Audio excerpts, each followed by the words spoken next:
ওম নমো ভগবতে বাসুদেবায়। জয় শ্রীকৃষ্ণ। রাধে রাধে।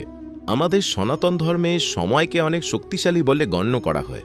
সময়ের চাকা বা কালচক্র আমাদের সাথে সময়ের সুখ দুঃখ, লাভ ক্ষতি, জয় পরাজয়, এমনকি জন্মমৃত্যুরও পরিচয় করিয়ে দেয়। আপনারা হয়তো এটি লক্ষ্য করেছেন যে সময় মানুষকে অনেক কিছু শিখিয়ে দেয়।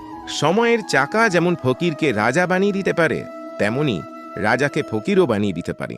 আর এটা মানা হয় যে সময়ের জন্য কোনো মানুষের জীবনে যেমন সুখ আসে, সেরকম দুঃখও আসে।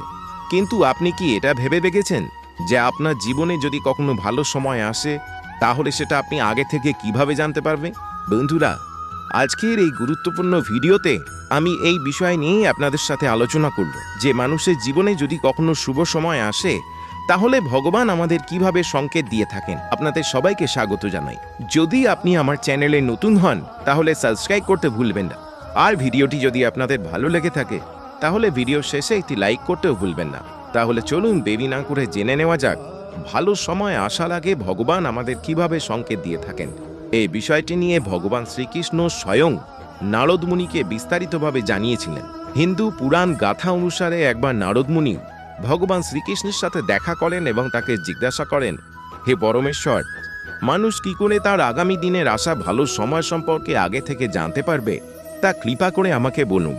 তখন উত্তরে পরমেশ্বর ভগবান বললেন, হে মুনিবর নারদ, আমি আমার ভক্তদের ভালো সময় আসার পূর্বে কিছু সংকেত দেওয়ার জন্য পশু পাখি, ছোট বাচ্চা এবং আমার ভক্তদের দ্বারা কিছু সংকেত দেওয়ার চেষ্টা করি, যা জ্ঞানী ব্যক্তিরা খুব সহজেই বুঝতে পারেন।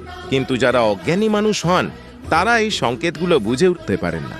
ভগবান শ্রীকৃষ্ণ নারদ মুনিকে এও বলেন যে এই সংকেতগুলোর মধ্যে কোনো একটি সংকেতও যদি কোনো মানুষ তার জীবনে পেয়ে থাকেন, তার অর্থ এটাই যে সেই মানুষ তার ভালো সময়ে খুব নিকটেই রয়েছে। এই সংকেতগুলির মধ্যে প্রথমটি হল ব্রহ্ম মুহূর্তে ঘুম ভেঙে যাওয়া। যদি কোনো মানুষের ঘুম ভোরবেলা 3টে থেকে 5টার মধ্যে ভেঙে যায় এবং সে অজান্তেই ভগবানের নাম করতে শুরু করে, তাহলে এটা নিশ্চিত রূপে একটা সংকেত যে ভগবান তার সহায় হয়েছেন এবং তার খুব ভালো সময় আসতে চলেছে।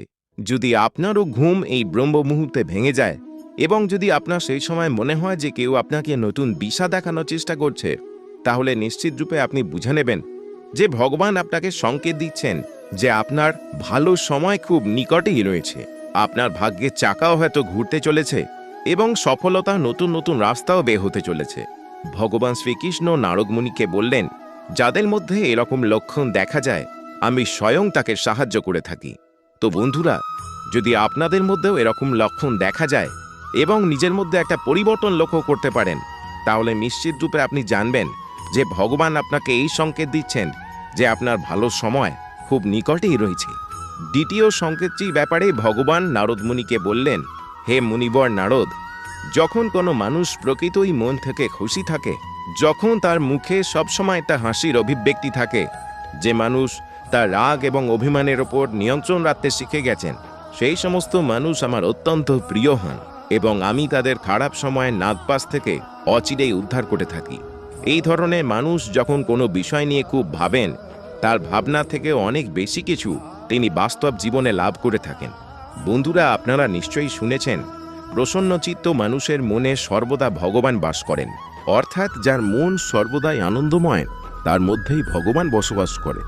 যে ব্যক্তি নিজেকে নিয়ে কোনো অভিযোগ নেই, ভগবান তাকে যা দিয়েছেন সেটা নিয়েই তিনি সন্তুষ্ট চিত্তে থাকেন, সেই ব্যক্তি ভগবানের কাছে কিছু না চাইলেও ভগবান তাকে অনেক কিছুই দিয়ে থাকেন।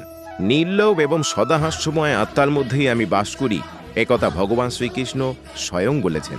তৃতীয় যে সংকেতটির কথা ভগবান শ্রীকৃষ্ণ নারদ মুনিকে বললেন, সেই সংকেতটি আপনাদের মধ্যে অনেকেই কখনো না কখনো অবশ্যই পেয়েছেন।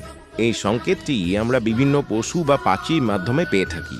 যখন কোনো গৃহস্থের বাড়ির সামনে কোনো গরু বা গোমাতা খাবারের অপেক্ষায় দাঁড়িয়ে থাকে, অথবা কোনো শাখামৃগ বা হনুমান কোনো গৃহস্থের বাড়ি থেকে খাদ্যদ্রব্য নিয়ে চলে যায়, বা হয়তো কোনো পাখি এসে গৃহস্থের বাড়িতে নিজের বাসা তৈরি করে, বা হয়তো কোনো বিড়াল বা কুকুর গৃহস্থের বাড়িতে তার সন্তান প্রসব করে, তাহলে সেই ব্যক্তি বুঝে নেবেন তার সামনে আগত সময় তার পক্ষে অত্যন্ত শুভকারী এবং মঙ্গলজনক। সে আগের থেকে অনেক বেশি উন্নতি করার দিশা পাবে এবং নিজের জীবনকে সাফল্যমণ্ডিত করতে পারবে। সেই ব্যক্তি জীবনে আরও উচ্চতর অবস্থায় পৌঁছানোর অবকাশ পাবে। বন্ধুরা, এবার আমি আপনাদের বলবো চতুর্থ সংকেতের ব্যাপারে। আপনারা নিশ্চয়ই জানেন, ছোট্ট বাচ্চার মধ্যে ভগবান স্বয়ং বাস করেন। যদি দেখেন যে ছোট ছোট বাচ্চারা আপনার বাড়িতে নিজে থেকেই খেলতে আসে, বা কোনো ছোট্ট শিশু আপনার দিকে তাকিয়ে নিজে থেকেই বারবার হাসে, তাহলে এগুলোকে ভগবানের দেওয়া বিশেষ সংকেত বলে মনে করা হয়। কারণ আপনি লক্ষ্য করে দেখবেন, সব গৃহস্থ বাড়িতে কিন্তু এই জিনিসগুলি ঘটে না। কারণ ভগবান শুধুমাত্র সৌভাগ্যবানদেরই এই সংকেতগুলো দিয়ে থাকেন। আপনারা নিশ্চয়ই জানেন, ভগবান শ্রীকৃষ্ণ নিষ্পাপ শিশুদের আস্থায় বাস করেন। তাই যদি ছোট বাচ্চারা আপনার বাড়িতে খেলতে আসে, তাহলে তাদের সাথে আপনার সময়টা উপভোগ করুন। কে বলতে পারে, হয়তো আপনার আগত সময় তাদের মতোই হাসি খুশি এবং প্রাণোজ্জ্বল হয়ে যেতে পারে। বন্ধুরা, আপনারা হয়তো সবাই জানেন যে ছোট বাচ্চারা ভগবানের রূপ হয়, তাই তো তাদের দেখে আমাদের এতটা আনন্দ হয়। ভগবান শ্রীকৃষ্ণ পঞ্চম সংকেতের ব্যাপারে নারদ মুনিকে বললেন, যে ব্যক্তি তার আয় ব্যয়ের মধ্যে সামঞ্জস্য রক্ষা করতে পারে, আমি সেই ব্যক্তিকে ধনপ্রাপ্তির নতুন নতুন পন্থা দিয়ে থাকি। সেই পন্থাগুলি অবলম্বন করে সেই ব্যক্তি সামাজিকভাবে এবং অর্থনৈতিকভাবে আরও উন্নত হয়, এবং সেই সময় থেকে লক্ষ্মী দেবী স্বয়ং তার গৃহে অধিষ্ঠান করতে শুরু করেন। বন্ধুরা, আপনারা নিশ্চয়ই শুনেছেন, লক্ষ্মী চঞ্চলা প্রকৃতির হয়, কিন্তু যে ব্যক্তি আয় এবং ব্যয়ের মধ্যে সামঞ্জস্য রক্ষা করতে সক্ষম, লক্ষ্মী দেবী তার গৃহে সব সময় অধিষ্ঠিত থাকেন। তো বন্ধুরা, আপনিও যদি আয় ও ব্যয়ের মধ্যে হিসেব করে চলতে পারেন, তাহলে আপনি নিজেকে উন্নত করার সংকেত ভগবানের কাছ থেকে ঠিকই পাবেন। এবারে আমি আপনাদের বলবো ষষ্ঠ সংকেতটির ব্যাপারে। বন্ধুরা, আপনার কি কখনো এরকম অনুভূতি হয়েছে যে আপনি পুজোর থালা হাতে নিয়ে এক মনে পুজো করছেন, আর কিছুক্ষণ পর আপনার মনে হলো যে ভগবান যেন আপনার দিকেই তাকিয়ে আছেন এবং মৃদু মৃদু হাসছেন? অথবা কিছু সময় পরে তার বাড়িতে নতুন অতিথির আগমন হয়, তাহলে সেই ব্যক্তি বুঝে নেওয়া উচিত যে তার আগত সময় অত্যন্ত মঙ্গলকারী এবং শুভ হতে চলেছে। এছাড়াও কোনো মহিলার বাম চক্ষু বা কোনো পুরুষের ডান চক্ষু যদি বিনা কারণে কম্পিত হতে থাকে, তাহলে সেটাকেও কোনো ভালো সময়ের পূর্ববর্তী সংকেত হিসাবে মনে করা হয়। সপ্তম সংকেতটির ব্যাপারে ভগবান শ্রীকৃষ্ণ নারদ মুনিকে বললেন, যখন কোনো ব্যক্তি সকালবেলায় শুভ কাজ করার জন্য বাইরে বের হন, তখন যদি তিনি কোনো গো মাতার দর্শন পান, বা হঠাৎ করে কোনো দেবদেবীর মূর্তি তার চোখে পড়ে, বা কোনো দুস্থ ব্যক্তি বা সাধু ব্যক্তির আশীর্বাদ লাভ করেন, তাহলে মনে করা হয় তিনি যে শুভ কাজে বের হচ্ছেন, সেই কাজে তিনি সফলতা লাভ করবেনই। সবশেষে ভগবান শ্রীকৃষ্ণ নারদ মুনিকে বললেন, যদি কোনো গৃহস্থের বাড়িতে দুপুরবেলা বা সন্ধেবেলা কেউ সাহায্য চাইতে আসে, গৃহস্বামীর উচিত সেই ব্যক্তিকে যথাসম্ভব সাহায্য করা। কারণ মনে করা হয়, গৃহস্বামী সেই আগন্তুকের সঙ্গে যেরকম ব্যবহার করে থাকেন, ভবিষ্যতেও তিনি সেরকম ফলও পেয়ে থাকেন। অর্থাৎ মনে করা যেতে পারে যে এটাও ভগবানের পাঠানো কোনো সংকেত, যেটা যাচাই করে নেয় আপনার স্বভাব এবং চারিত্রিক সৌন্দর্য। এই সংকেতগুলির মধ্যে কোনোটি কি আপনি কখনো অনুভব করতে পেরেছেন?